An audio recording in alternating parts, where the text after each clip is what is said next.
The Celestial Voyager dominated the launch bay of the Galactic Confederation's premier shipyard, its crystalline hull refracting starlight in impossible patterns. Grand Admiral Zelak of the Centurion fleet stood before it, all 6 of his eyes narrowing in frustration. This was the 13th failed launch attempt this cycle, and his reputation wouldn't survive a 14th. "Ship," he announced, mandibles clicking in what his species considered authoritative speech. "I am Grand Admiral Zelak, veteran of the Nebula Wars, holder of the Star Cross with quantum clusters. You will accept my command and launch." The ship's external lights pulsed in what Zelak could have sworn was amusement. The entry ramp extended with a soft hum, and he strode up it with practiced dignity. The ship's interior was a masterpiece of bioengineering, with neural interfaces that responded to thought and quantum processors that could calculate faster than light travel in microseconds. Zelak settled into the pilot's chair, connecting to the neural interface. For a moment, everything seemed perfect. The displays came alive, the engines began their preliminary warm-up sequence, and he found himself floating in the facility's aquarium, face-to-face with a very surprised exotic fish from Proxima Centauri. "Get the Admiral out of there," shouted Chief Engineer X-227, her mechanical appendages already extending emergency breathing apparatus. "Those Proximan fish are carnivorous." As Zelak was fished out of the tank, dripping and humiliated, the ship's AI displayed its standard rejection message across every screen in the facility. "Pilot QMPTIBILIT 0.23%. Launch sequence KNCLT." The gathered scientists and officials murmured among themselves. This was the highest-ranking officer yet to be rejected, and the ship's method of rejection was becoming increasingly creative. Last week, a celebrated Regellian pilot had found herself teleported into the station's waste recycling unit. Dr. Vanna Tlox, the project's lead developer, reviewed the latest readings with growing concern. The ship wasn't just rejecting pilots, it was analyzing them with criteria that defied conventional logic. Its quantum processors were running compatibility algorithms that incorporated factors never before considered in pilot selection. "Look at these patterns," she said, gesturing to a holographic display of the ship's neural activity. "It's not just checking for technical proficiency or experience. These algorithms, they're testing for something else, something we've never programmed for." The ship hummed softly in the background, its lights dimming to a gentle pulse that almost seemed like breathing. On one of the secondary monitors, a strange signal pattern appeared briefly before vanishing into the quantum noise. Junior Analyst Crix, a recent graduate from the Confederation Academy, noticed it first. "Dr. Tlox, that pattern. I've seen something similar in the xenobiology database." "That's impossible," Tlox replied. "We've incorporated pilot compatibility data from every spacefaring race in the Confederation." "Not from the Confederation," Crix said, pulling up the reference on his personal terminal. "From the observation archives, specifically from a pre-contact species in the Orion Spur." The room fell silent as the data appeared on the main screen. The signal pattern from the ship overlaid perfectly with brainwave readings from a species the Confederation had been quietly observing but avoiding for centuries. A species known for their chaotic technology, their irrational decision-making, and their inexplicable ability to thrive despite it all. "No," Zelak said, still dripping from his aquarium adventure. "You can't possibly be suggesting." The ship's lights brightened, and for the first time since its creation, it displayed a new message. "Seeking human pilot." The assembled aliens stared at the message in disbelief. Their most advanced ship, the pinnacle of Confederation technology, wanted a pilot from a species that still thought faster than light travel was theoretical and spent most of their resources on entertainment platforms called social media. The Celestial Voyager's lights pulsed again, almost expectantly. It had made its choice, and the Confederation would have to deal with the implications. The Confederation's first contact protocol was clear: no interaction with pre-FTL species. Yet here they were, a delegation of the galaxy's finest, hovering above Earth in a cloaked observation vessel, watching human civilization teeter on the brink of another crisis. "They're pointing nuclear weapons at each other again," muttered Science Officer Talox, monitoring global communications, over shipping routes in something called the South China Sea. The celestial Voyager, parked in high orbit alongside them, suddenly powered up its quantum scanners, bathing the Earth in invisible waves of analysis. Its eye had insisted on coming, refusing all attempts to analyze human pilots remotely. 17 potential extinction-level weapons activated in the last hour, reported Crix, who'd been promoted to first contact specialist, despite his junior status. And yet, look at their entertainment channels. They're still broadcasting cooking shows and sport competitions.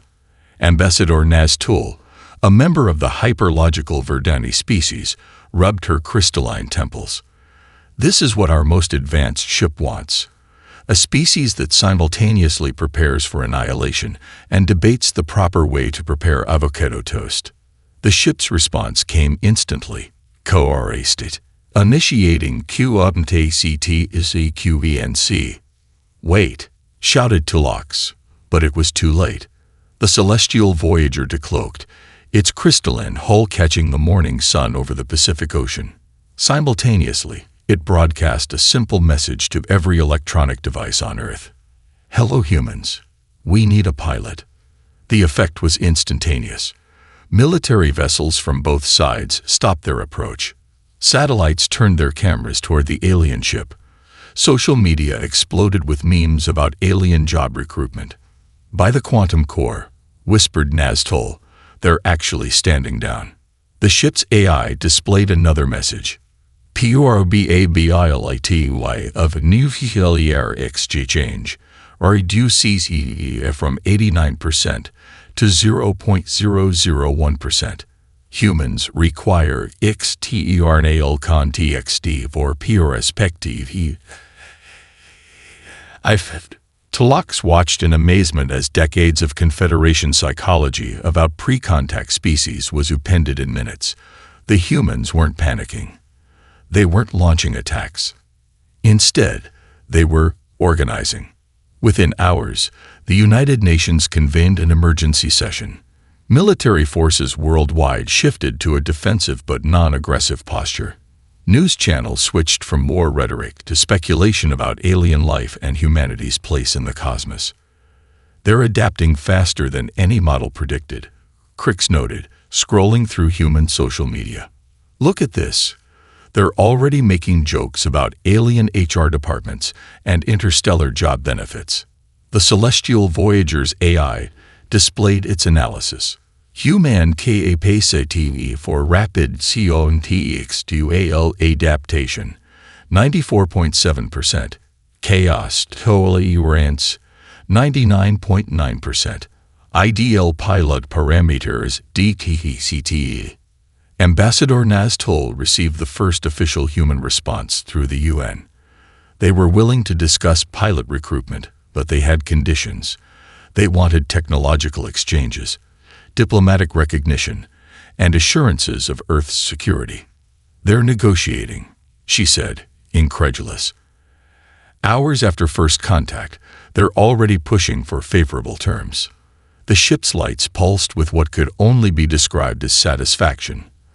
Another message appeared. "Human improvisation and opportunism, CONFIRM's pilot requirements." Phlox finally understood. The ship doesn't want them despite their chaos, she realized. It wants them because of it. Look at how they just turned a potential nuclear war into a first contact negotiation. They didn't even pause to question whether they could handle interstellar technology. The human response continued streaming in. They'd already formed a pilot selection committee, combining military test pilots, civilian aviators, and surprisingly, video game players who specialized in something called space combat sims. "This is why the ship chose them," Crix said, watching the humans reorganize their entire global civilization in real time. "We built it to face unknowable threats, to adapt to impossible situations. We programmed it too well. It realized it needed a species that treats impossibility as a challenge rather than a barrier. The celestial Voyager broadcasted one final message to Earth. Send your best. The galaxy needs your chaos. Below them, humanity began its first united effort, not to fight itself, but to choose who would touch the stars first. The ship's lights danced with anticipation, knowing it had chosen correctly. Sometimes the best response to an orderly universe was a little human chaos. Sarah Chen sat in her beaten-up Cessna, teaching another Silicon Valley executive how not to crash, when the celestial Voyager's recruitment signal reached Earth. She'd ignored the alien news all morning, focused on keeping her student from turning the plane into an expensive lawn dart. Easy on the yoke, Mr. Patterson. Flying isn't about forcing the plane to do what you want. It's about... She grabbed the controls as they dipped dangerously. It's about partnership. After landing and watching her student kiss the ground, Sarah checked her phone. 17 missed calls from the Air Force, plus one very official email about extraterrestrial pilot evaluation. "You've got to be kidding me," she muttered, remembering her less than graceful exit from the military's test pilot program 3 years ago. The official reason was excessive improvisation during critical procedures. Unofficial reason: she'd saved 3 experimental aircraft by completely ignoring safety protocols and doing what felt right. 2 hours later, she stood before an unprecedented gathering of military brass, UN officials, and alien representatives in a hastily converted hangar at Edwards Air Force Base. The celestial Voyager loomed overhead, its crystalline surface reflecting the desert sun. "Former Captain Chen," General Martinez began, "your record is unique." "That's one word for it," Sarah replied, earning disapproving looks from everyone except the ship's alien eye, which brightened noticeably. Dr. Tulloch stepped forward, her alien features arranged in what she hoped was a reassuring expression. "Our ship has analyzed over 10,000 potential pilots today. You are the first to achieve a compatibility rating above 5%. Compatibility rating 97.3%. The ship's message flashed. High East or DED in 47. Standard CY sales. Sarah looked up at the massive vessel. "So, what's the catch? Why me?" "Your psychological profile is particularly..." Ambassador Naz Tul consulted her translator. "Disturbing. You consistently make decisions that defy logic yet achieve optimal results. Your approach to crisis situations shows a complete disregard for established protocols while maintaining a perfect survival rate. Pilot CHEN, DEMONINSTORATES IDEALCHAOS order balance." The ship displayed. "Requesting immediate anti-RFA's test." The gathered officials began to protest. There were procedures, protocols, diplomatic considerations. The ship ignored them all, extending its boarding ramp directly in front of Sarah. "Well," she said, shrugging off her leather jacket, "guess we're doing this now." Inside the ship, Sarah found herself in a cockpit that defied human engineering. The neural interface chair looked more like an art installation than a pilot's seat. She settled into it, putting her feet up on what she hoped wasn't a critical sensor array. "So," she said to the air around her, "you got a name? Or should I just call you Ship?" The AI's response came not as text, but as a feeling. Amusement, interest, and something like eagerness. The neural interface activated, and Sarah gasped as her mind connected with the ship's consciousness. Instead of fighting the connection or trying to dominate it, as every alien pilot had done, Sarah treated it like a dance. She let the ship's processes flow around her thoughts, finding natural rhythms in the quantum calculations. "You're not just a ship, are you?" she whispered. "You're looking for something specific, something everyone else was too afraid to try." The ship's response was immediate. The engines powered up, but instead of launching, it shared a vision. Glimpses of threats that existed between realities, enemies that couldn't be fought with conventional tactics or logic. It needed a pilot who could navigate chaos itself. Pilot CHEN accepted, the ship announced to the stunned officials outside. Beginning adaptation protocols. Sarah laughed, feeling the ship's systems synchronize with her neural patterns. You know this is crazy, right? I'm probably the least qualified person here. The ship's lights pulsed in what she already recognized as its version of laughter. In her mind, it shared another thought. Sometimes the least qualified person on paper was the most qualified in reality. Well then, Sarah said, her hands finding their place on controls that responded to thought as much as touch. Let's show them why you picked the washout. You need a name, Sarah declared on their third day of training. I can't keep calling you Ship or the Celestial Voyager. That's like calling someone human or bipedal entity. The ship's neural interface tingled with curiosity. After 2 days of breaking every training protocol the Confederation had established, they'd developed their own form of communication, part verbal, part mental, and part pure intuition. How about Max? She suggested, remembering an old flight instructor who believed in her unconventional methods. Stands for maximum potential. The ship's systems hummed in approval, and a new designation appeared on all displays. Maximum potential engaged. MEMAXPUROTOCOL active.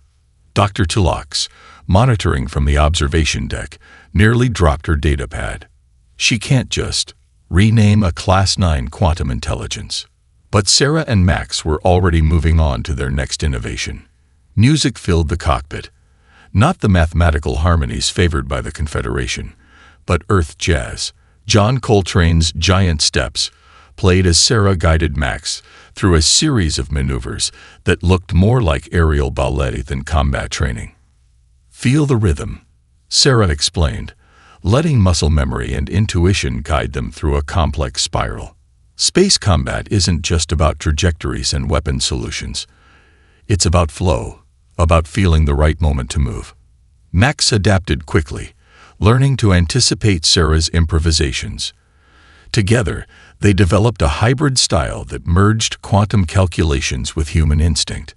The ship's AI began incorporating musical terms into its navigation protocols. Allegro for attack speeds, adagio for stealth approaches, crescendo for power buildups.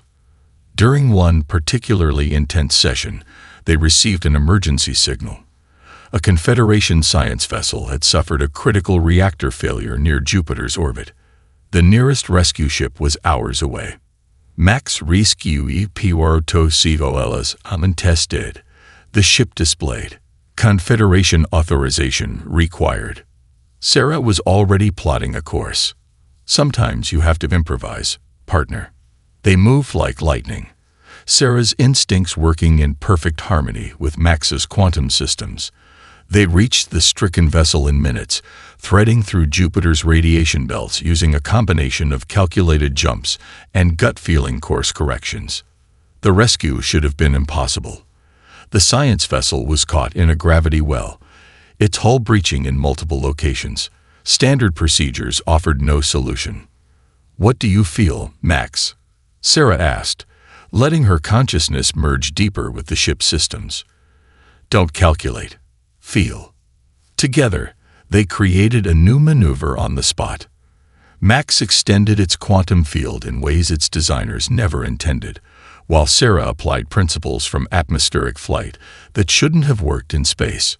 They danced around the dying vessel, using gravitational forces like wind currents until they could extend an emergency field and pull the crew to safety.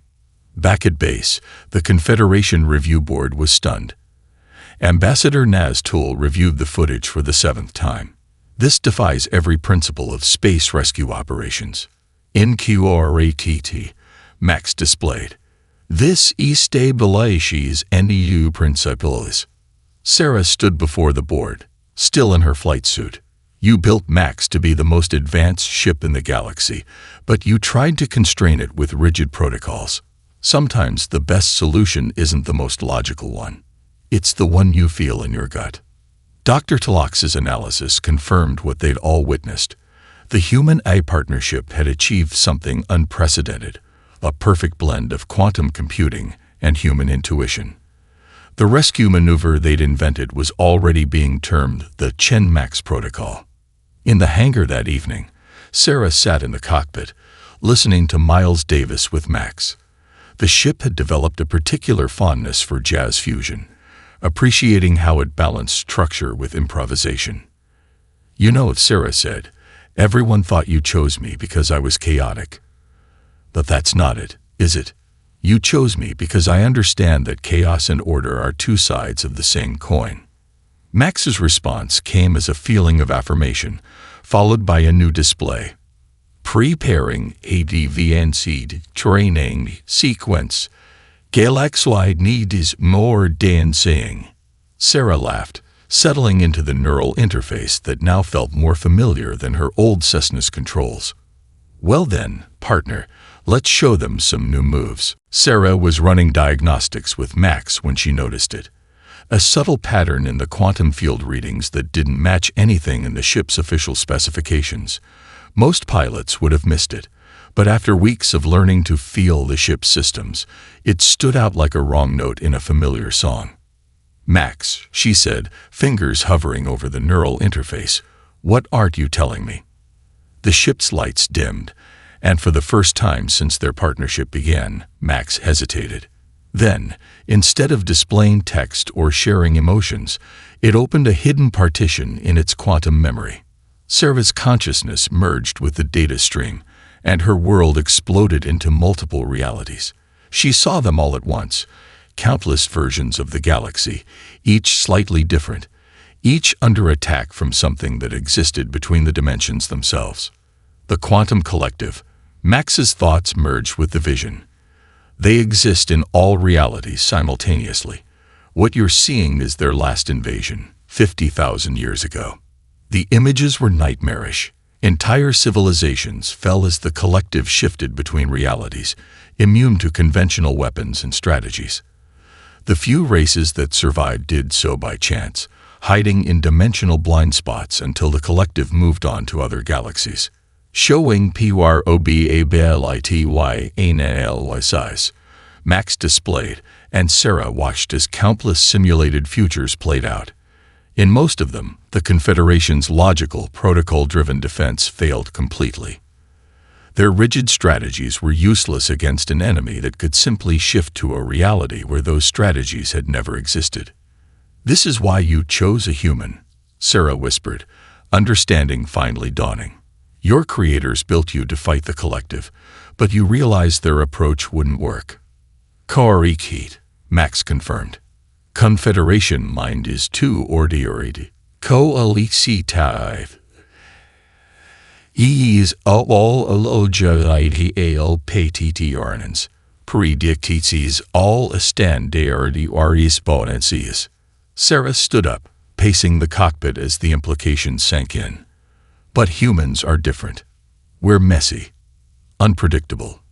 We make choices that don't follow logical patterns."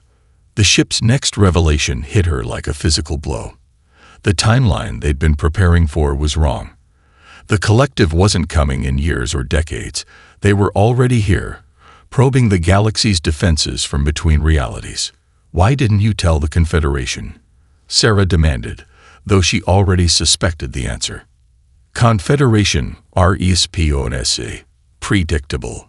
Would establish defensive protocols, build fleets, exactly what QOLECTIVXPCTs."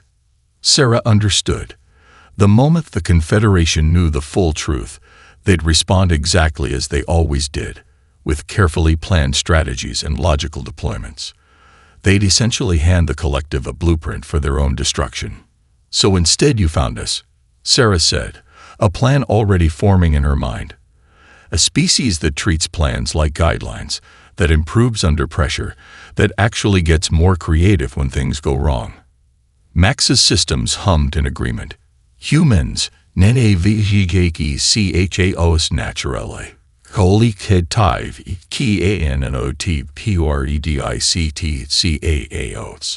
Sarah pulled up the neural interface again, But this time, she dived deeper than ever before.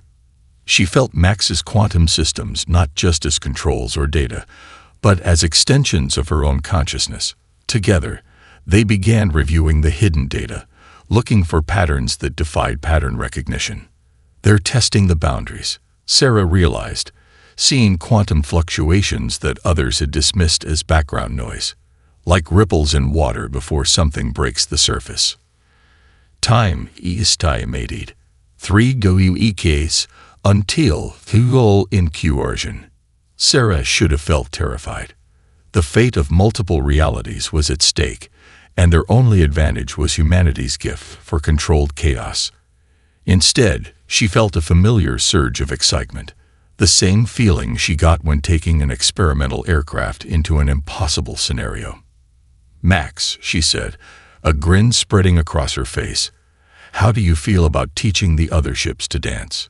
The ship's lights pulsed with shared enthusiasm. Initiating emergency protocol. Chaos training. As they began formulating their response, a strategy that defied the very concept of strategy, Sarah couldn't help but laugh at the irony. The galaxy's greatest threat would be met not with overwhelming force or tactical brilliance, but with humanity's greatest gift, the ability to improvise a solution that shouldn't work, but somehow does. The quantum collective arrived during a training exercise, turning reality itself into putty. One moment, Sarah and Max were teaching a squadron of Confederation ships their unorthodox combat techniques. The next, space twisted like a Mobius strip, and 5 collective vessels phased into existence, each one existing in multiple dimensions simultaneously. "Well," Sarah said, her hands dancing across the neural interface, "guest class is in session early." The collective ships were beautiful in a terrifying way, their forms shifting between states like quantum uncertainty made manifest. They moved with perfect precision, each action calculated across 1,000 possible realities. Standard Confederation, Responsi A.E.T. Max displayed, showing the other ships falling into traditional combat formations. Sarah could feel their pilots' minds locking into practice protocols, exactly what the collective expected. "Break formation," Sarah broadcasted. Everyone pick a different song and dance to it. The Confederation pilots hesitated for a crucial moment, their training mooring with these bizarre instructions. The collective ships pressed their advantage, their weapons charging with energy drawn from multiple realities. Sarah and Max moved first, diving into the chaos with Take 5 by Dave Brubeck playing through their neural link. They didn't try to predict where the collective ships would be. Instead, they flowed through space like they were improvising a jazz solo. "Feel the rhythm," Sarah told the other pilots, letting them sense through their ship's quantum links how she and Max merged calculation with instinct. "Stop trying to outthink them, and start trying to outfeel them." Slowly, wonderfully, the other pilots began to understand. A Regelian commander started moving his ship in patterns based on his species' mating dances.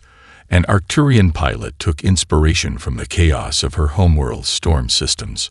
The collective's perfect formations began to falter.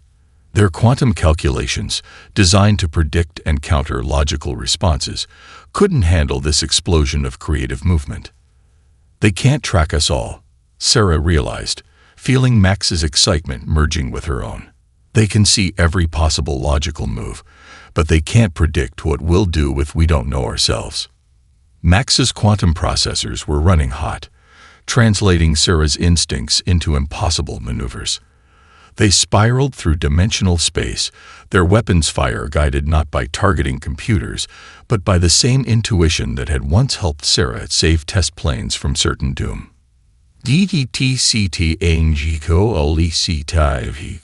Infusion. Max displayed with what Sarah swore was glee. "They attempt to kill PTTRN. No PTTRN exists." The battle transformed into something that defied military analysis. Confederation ships moved like dancers in a cosmic ballet, each following their own internal rhythm, while somehow maintaining perfect synergy. The collective ships, for the first time in their ancient existence, found themselves unable to predict their opponent's actions.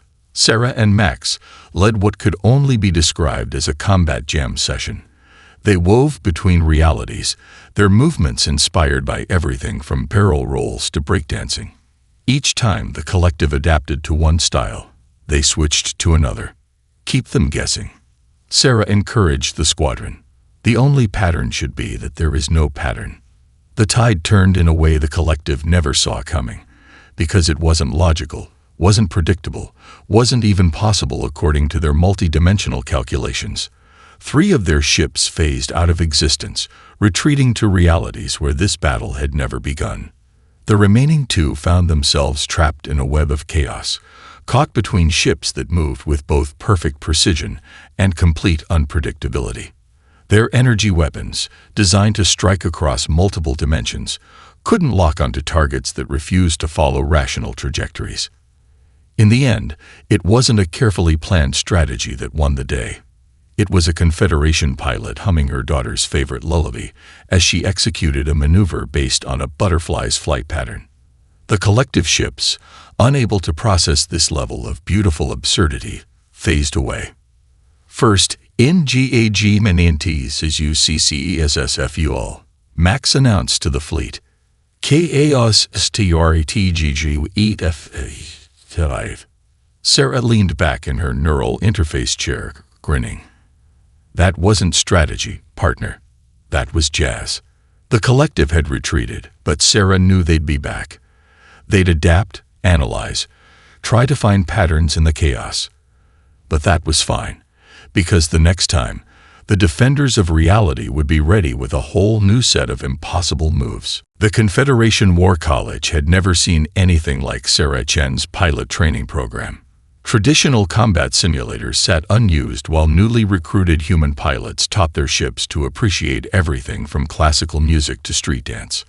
The key isn't learning to fly the ship, Sarah explained to a room full of skeptical Confederation officials and eager human recruits. It's learning to dance with it. Behind her, Max displayed footage from their victory over the collective.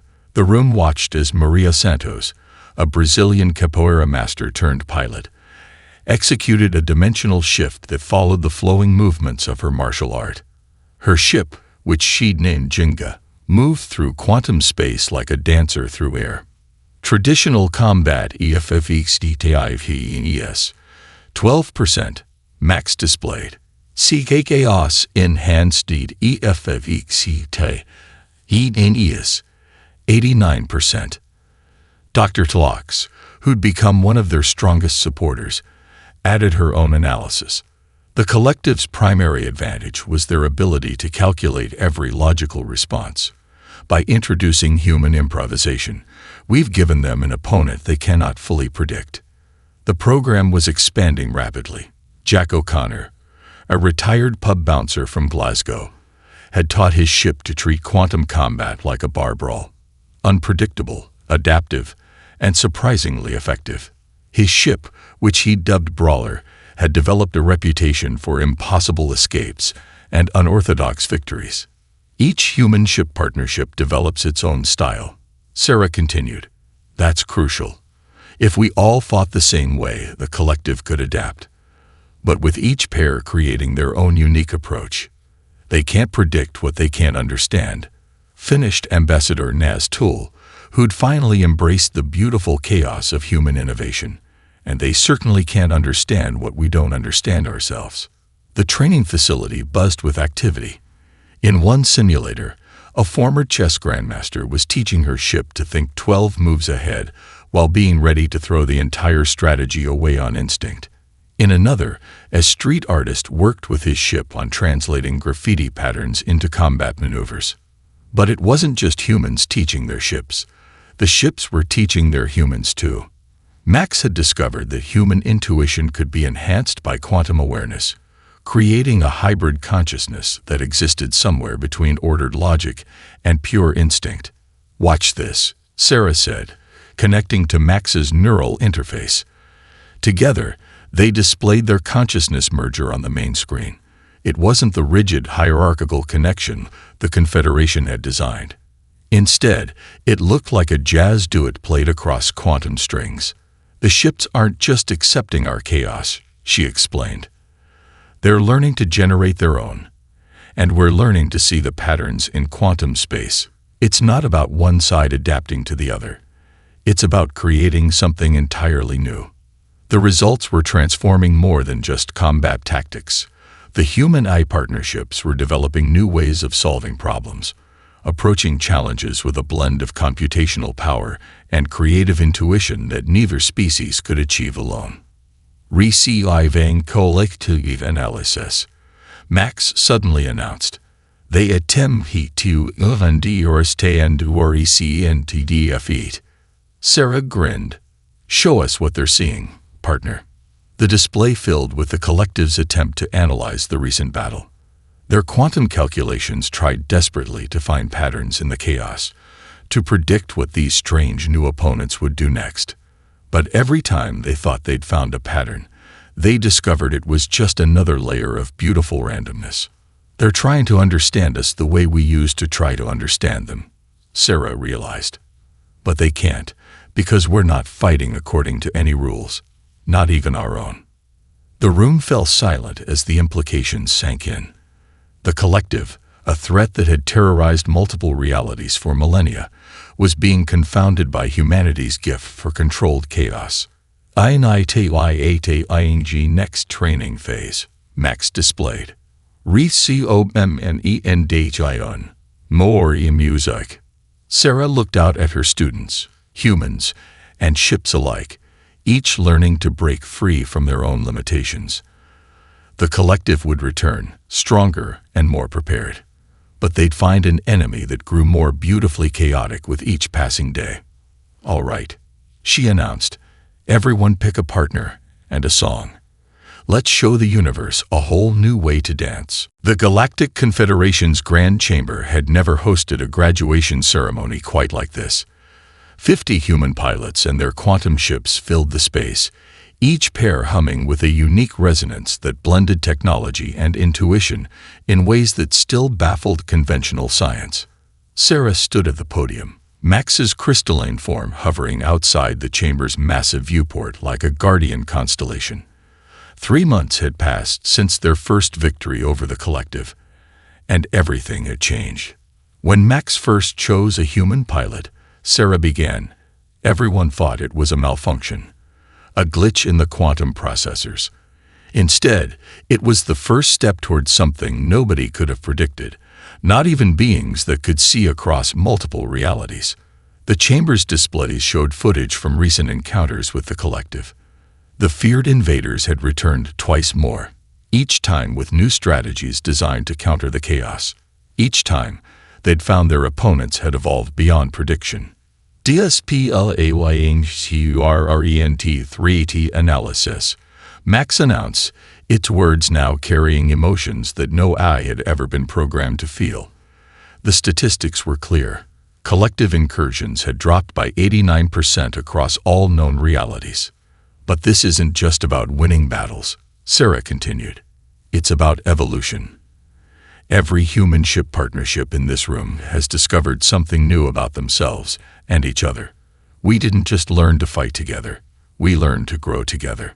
She gestured to Maria and Ginga, who'd developed a quantum navigation technique based on capoeira flow that was revolutionizing space travel. Jack and Brawler had turned their barroom brawl tactics into a search and rescue system that could find ships lost between dimensions.